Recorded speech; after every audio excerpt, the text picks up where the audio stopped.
Você colocou na mão de Deus e está querendo tirar agora? Olha o que Deus fala para você.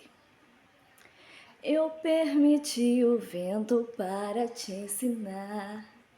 Porque estás com medo, é só confiar. O barco não afunda se eu não mandar. E se eu quiser, tu andas sobre o mar.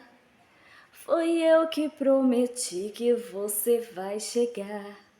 Mas no meio do caminho quer me questionar. Basta só uma palavra e tudo vai mudar. Um lindo testemunho você vai contar. Se eu falei do outro lado, você vai chegar. Não tire da mão do Senhor, não.